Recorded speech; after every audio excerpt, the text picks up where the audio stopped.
Thank you.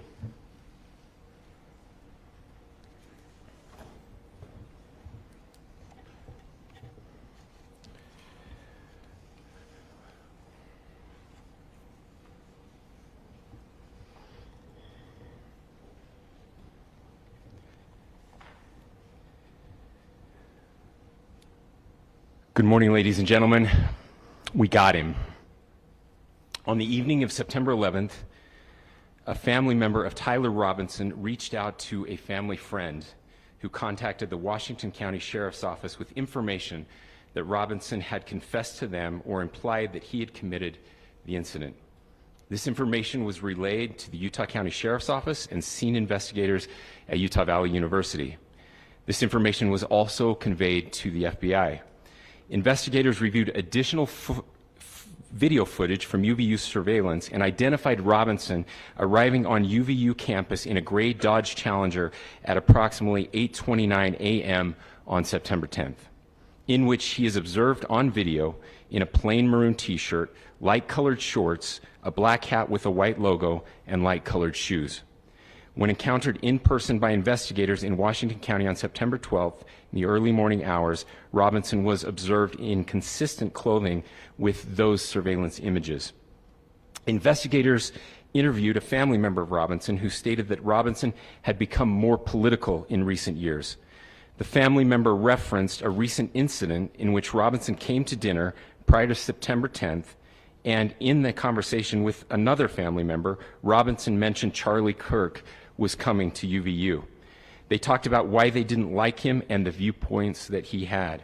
The family member also stated Kirk was full of hate and spreading hate. The family member also confirmed Robinson had a gray Dodge Challenger. Investigators identified an individual as the roommate of Robinson. Investigators interviewed that roommate, who stated that his roommate, referring to Robinson, made a joke on Discord.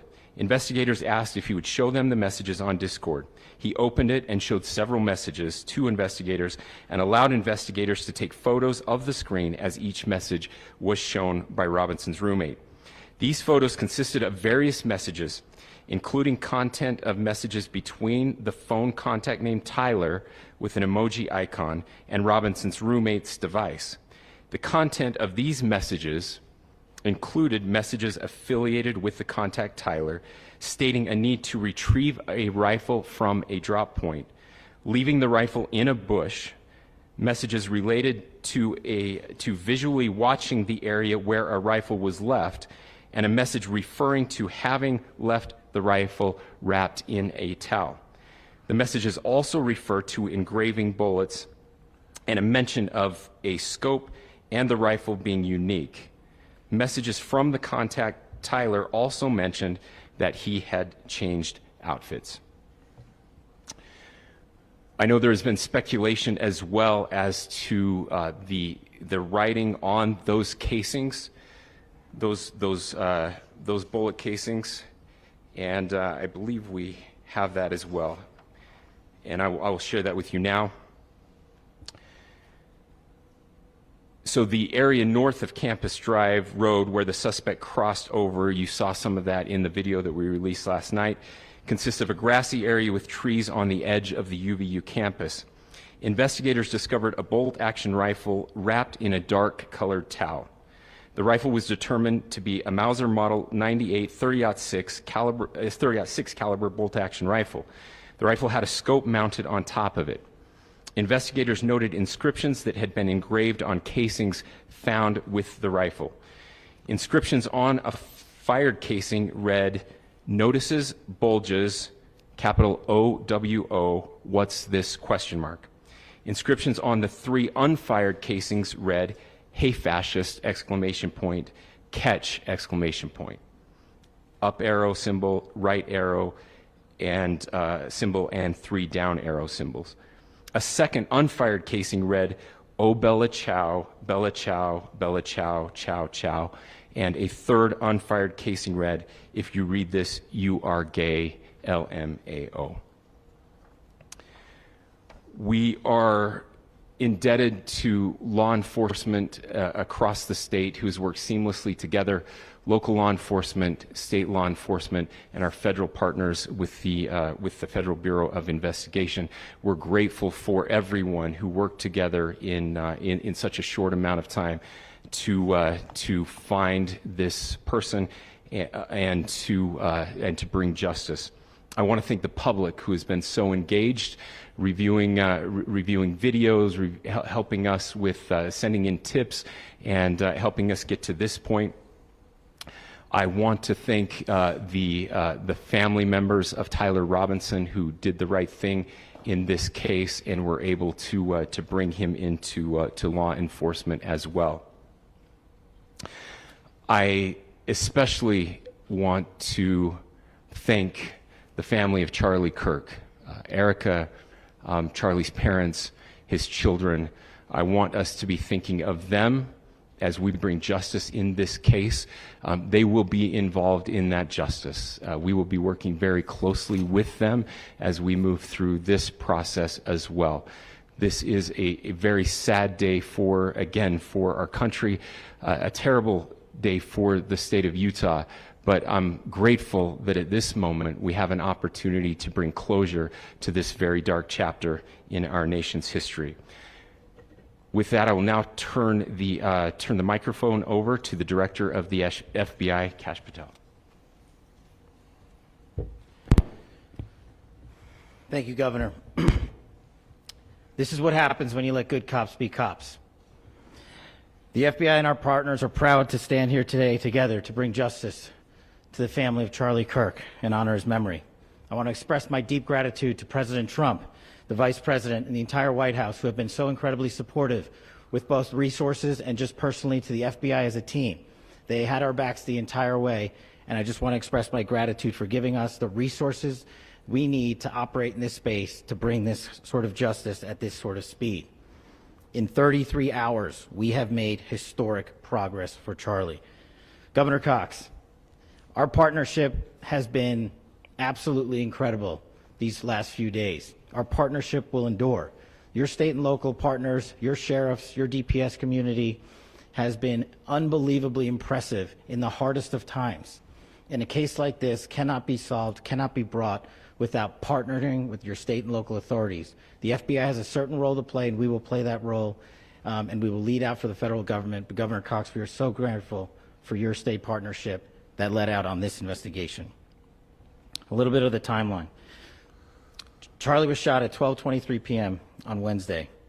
The first FBI agents arrived on scene in 16 minutes with chiefs of police at 12:39 and secured the scene. The FBI immediately launched fixed-wing assets. We utilized these assets to transport personnel, specialty technicians, hostage rescue teams. We also utilized these assets to go back and forth from the East Coast and here in Utah to transport forensic evidence and other evidence that will be analyzed and is being analyzed at our FBI laboratories in Quantico and other laboratories, including the ATF. At my direction, the FBI released the first set of FBI photos of the suspect at 10 a.m. local time on 9/11. Then, shortly thereafter, the FBI reward of $100,000 was released at 10:45 a.m. local. Myself and Deputy Director Bongino arrived on the scene at approximately 5:30 p.m. on 9/11. The governor led a press conference last night at approximately 8 p.m., where at my direction, the FBI released a never-before-seen video of the suspect.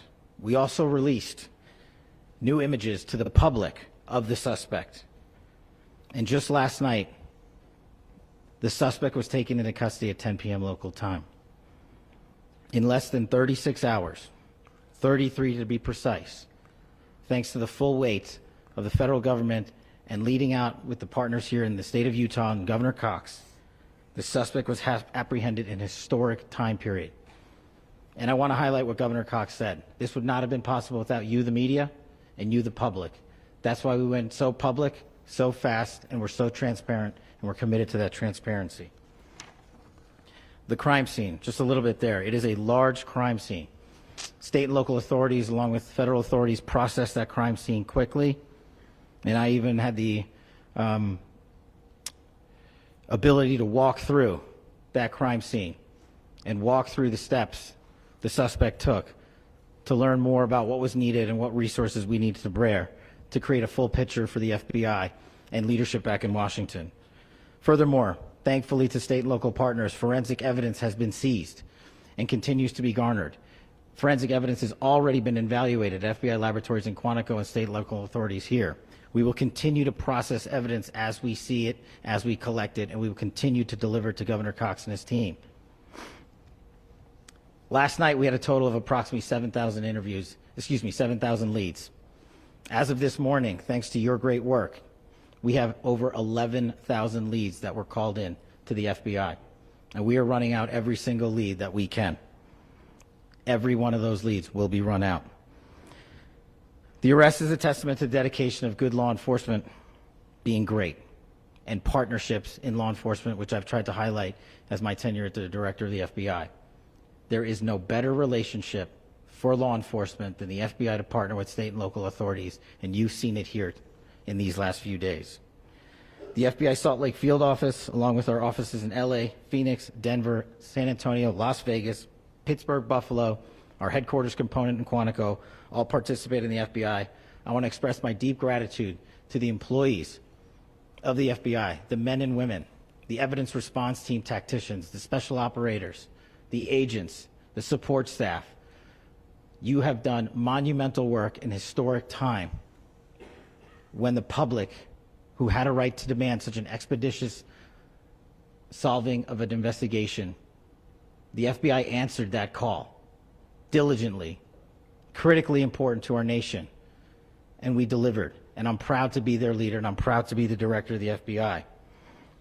This is a very much an ongoing investigation, as the governor said, and we will continue to work with state and local authorities to develop the investigation, to provide them the evidence they need for their ongoing prosecutions, and we will be here to answer every call they absolutely have, as long as it takes, for as long as we need to find and apprehend whatever suspects were involved in this crime. Lastly, to my friend Charlie Kirk, rest now, brother. We have the watch, and I'll see you in Valhalla.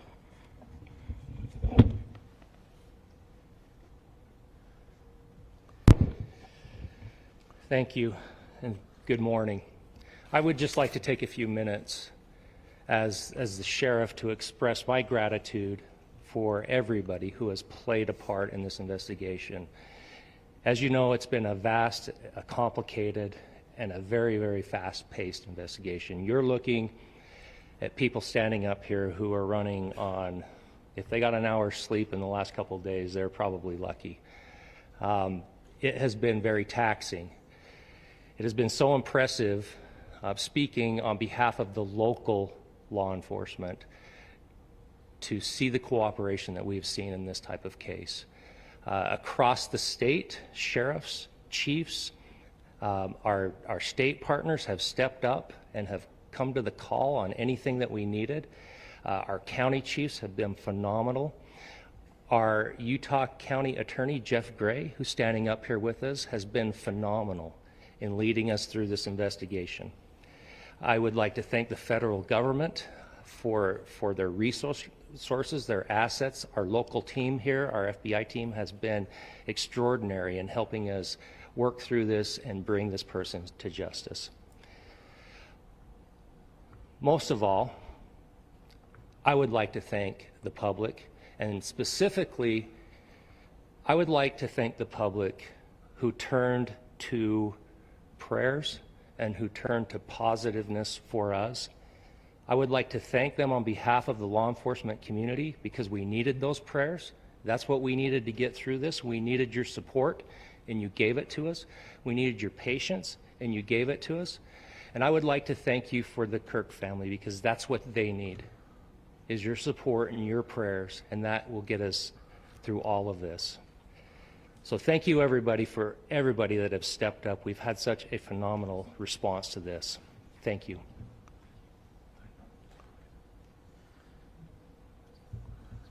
I also want to give a special thanks to the Attorney General and the Department of Justice. Their unwavering support and their commitment to justice is shown true here. And without AG Bondi and Deputy Attorney General Todd Blanche and the resources they brought to bear, we would not have been able to complete our mission. And I just want to say special thanks. It's an honor to be a part of the Department of Justice. Thank you again to our incredible law enforcement team who has worked so hard. Sheriff, I got a solid 90 minutes last night, so I'm probably the most well-rested person up here. Ladies and gentlemen, I get the microphone, so I hope you'll permit me a moment just to share a few more thoughts about where we are and how we got here, and maybe a little bit of where we go from here. I don't want to get too preachy, but I think it's important that we, with eyes wide open, understand what's happening in our country today. I've heard people say, well, why are we so invested in this? There's violence happening all across our country, and violence is tragic everywhere, and every life taken is a child of God who deserves our love and respect and dignity. This is certainly about the tragic death, political assassination of Charlie Kirk. But it is also much bigger than an attack on an individual. It is an attack on all of us. It is an attack on the American experiment. It is an attack on our ideals. This cuts to the very foundation of who we are, of who we have been, and who we could be in better times. Political violence is different than any other type of violence for lots of different reasons. One, because in the very act that Charlie championed of expression, that freedom of expression that is enshrined in our founding documents, in having his life taken in that very act, makes it more difficult for people to feel like they can share their ideas, that they can speak freely. We will never be able to solve all the other problems, including the violence problems that people are worried about, if we can't have a clash of ideas safely and securely. Even, especially those ideas with which you disagree. That's why this matters so much. Over the last 48 hours, I have been as angry as I have ever been, as sad as I have ever been. And it was, as anger pushed me to the brink, it was actually Charlie's words that pulled me back. I'd like to share some of those, and specifically right now, if I could, I need to talk to the young people in our state, in my state, and all across the country. As President Trump reminded me, he said, you know who really loved Charlie? The youths. And he's right. Young people loved Charlie, and young people hated Charlie. And Charlie went into those places anyway. And these are the words that have helped me. Charlie said, when people stop talking, that's when you get violence. He said, the weak can never forgive. Forgiveness is the attribute of the strong. The only way out of the labyrinth of suffering is to forgive. Welcome without judgment, love without condition, forgive without limit. He said, always forgive your enemies. Nothing annoys them so much. A few months ago, I referenced this last night, Charlie posted to social media, when things are moving very fast and people are losing their minds, it's important to stay grounded. Turn off your phone, read scripture, spend time with friends, and remember, internet fury is not real life. It's going to be okay. He again said, when you stop having a human connection with someone you disagree with, it becomes a lot easier to commit violence. He said, what we as a culture have to get back to is being able to have a reasonable agreement, where violence is not an option. Now, again, to my young friends out there, You are inheriting a country where politics feels like rage. It feels like rage is the only option. But through those words, we have a reminder that we can choose a different path. Your generation has an opportunity to build a culture that is very different than what we are suffering through right now. Not by pretending differences don't matter, but by embracing our differences and having those hard conversations. I think we need more moral clarity right now. I hear all the time that words are violence. Words are not violence. Violence is violence.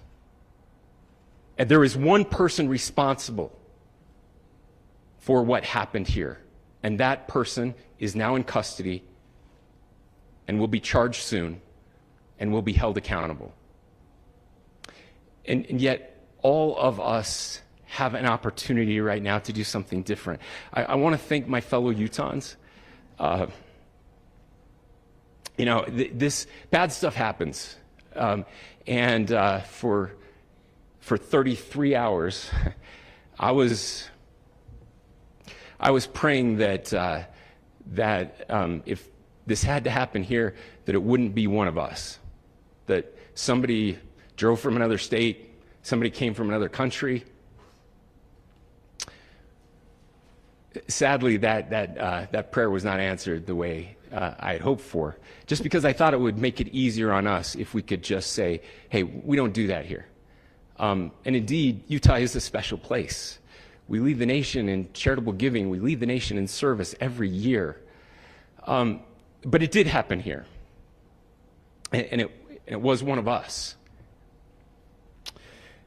But I want you to look at how Utahns reacted the last 2 nights. There was no rioting. There was no looting. There were no cars set on fire. There was no violence. There were vigils and prayers and people coming together to share the humanity. And that, ladies and gentlemen, I believe is the answer to this. We can return violence with violence. We can return hate with hate. And that's the problem with political violence, is it metastasizes. Because we can always point the finger at the other side. And at some point, we have to find an off-ramp, or it's going to get much, much worse. But see, these are choices that we can make. History will dictate if this is a turning point for our country. But every single one of us gets to choose right now if this is a turning point for us. We get to make decisions. We have our agency. And I desperately call on every American, Republican, Democrat, liberal, progressive, conservative, MAGA, all of us to please, please, please follow what Charlie taught me. I'll just conclude with words I share often from a friend and author, Yuval Levin, who was asked if he was optimistic about our country. And he said, I'm not optimistic. He said, I hate optimism. Like, that sounds bad. But he said, optimism is a vice. It's this idea that good things are just going to happen. And he said, in the history of the world, good things have never just happened. He says, I'm not optimistic, but I am hopeful. And hope is the virtue that sits between the vices of optimism and pessimism. Hope is the idea that good things are going to happen because we can make them so. I still believe in our country.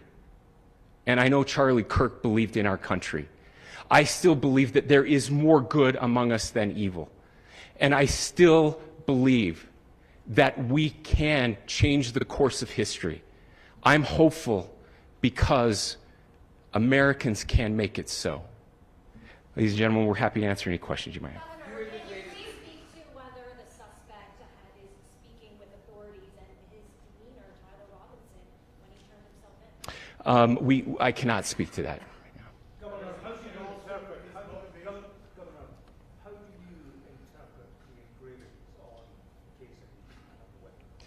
Well, I will leave that up to you to interpret what those engravings mean. I think the clearest one that says "catch fascist," there's not, and by the way, that's like catch like a ball, catch this. That's I think that speaks for itself. Governor, you indicated that you have been communicating. Please. Talk about this level of hatred that this person expressed in the theater. Beyond that, is there anything in your view that you've discovered that may have radicalized or changed him to prompt him to commit such a horrific? There's nothing more that we can share at this time. Governor, you indicated that you have been communicating with a friend on Discord about the gun. Do you anticipate any more arrests? We do not at this time have any information that would lead to any additional arrests. Do you believe he acted alone? Yes, but the investigation is ongoing. How he came into custody of police and where he is right now? Yes, so right now, Mr. Robinson has been booked into the Utah County Jail. You heard the president this morning report that he was taken into custody, that his family and a friend helped to deliver him into custody of law enforcement in Washington County. For those of you that don't know where Washington County is, it is the southwesternmost part of the state of Utah. It's about a 3.5 to 4 hour drive from here, where we are right now, and that's where he lived and where they turned him in. Please, go here. I can't share any more than what I've already shared. Yeah.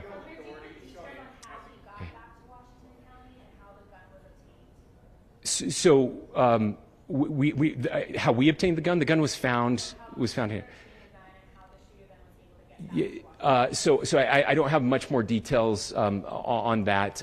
We do know that he drove. We had his car here on campus, and then we had his car going south back to the St. George. It's actually the city of Washington in Washington County. Is he talking with authorities and did he discuss a motive? I'm sorry? Did the suspect plan to carry out any other attacks? We don't have any information that would lead us to believe that. Yes, in fact, it was just released. Yes. Talking with authorities and did he discuss a motive? I can't answer that right now. Can you Thank you. clarify? Over here.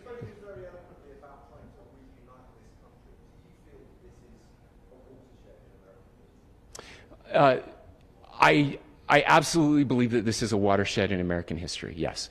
The question is, what kind of watershed? And that chapter remains to be written. Is this the end of a dark chapter in our history, or the beginning of a darker chapter in our history?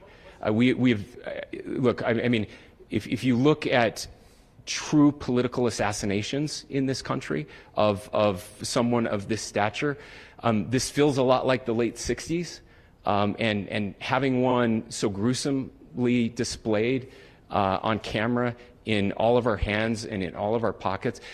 We are not wired as human beings biologically, historically. We have not evolved in a way that we are capable of processing those types of violent imagery. And by the way, we've seen another one with a gruesome stabbing very recently that went viral. This is not good for us. It is not good to consume. Social media is a cancer on our society right now. And I would encourage people to log off, turn off, touch grass, hug a family member, go out and do good in your community. That is happening, and it's happening organically right now. I had a friend in a small city in Utah who said, we're getting together, the Republicans and Democrats in my little town are getting together to have a discussion last night, just to find a way to find their better angels. So yes, this could be, I mean, again, you have to go back to JFK to have seen a video live of something like this happening. I wasn't born until 1975, but I know that things were really dark in the late 60s. Sorry to some of you. I know some of you were there. But this is our moment. Do we escalate, or do we find an off-ramp? And again, it's a choice. It's a choice, and every one of us gets to make that choice. Two more questions right here. Could we clarify that the release of those enhanced images at 8 p.m., the timeline that Director Patel gave us, led to the arrest at 10 p.m.? Is there a direct connection between those two events? I cannot comment if there is a direct connection or not, but all I can say is that that through some process, the family came to know that this had happened. One more thing, Governor. Could you just clarify the clothing issue you mentioned earlier? Was he changing outfits? Could Correct. you just clarify this? Yes. So when he's first spotted on campus, he has different clothing on, and then he changes clothing on the roof, and then changed back into that clothing at some point, so that when he was apprehended, when he was arrested, the clothing matched the clothing he had on before the shooting here at UVU. Thank you. Last question here. Yes. The suspect was from Utah. Can you kind of tell us a little bit more about where, and was he a student here at this university, and is there any history of mental illness? Yeah. So I don't have any information on the mental illness part. He was not a student here at UVU. He was living and had lived for a long time with his family in Washington County, in the southernmost part of our state. Thank you, everyone, for your great work in getting this information out. I would just say, process-wise, this may be important. I know many of you aren't familiar with the process in Utah. I think it's important that you understand that. Basically, we have 3 days for charging documents to be filed. A CI will be filed. We'll have more information then, more detailed information as those charging documents are filed in preparation for a preliminary hearing. So 3 days. So we would anticipate then that early next week those charging documents will be filed. We will obviously be working. The county attorney will be working very closely with Mr. Kirk's family as those documents and decisions are prepared and made. Thanks, everyone.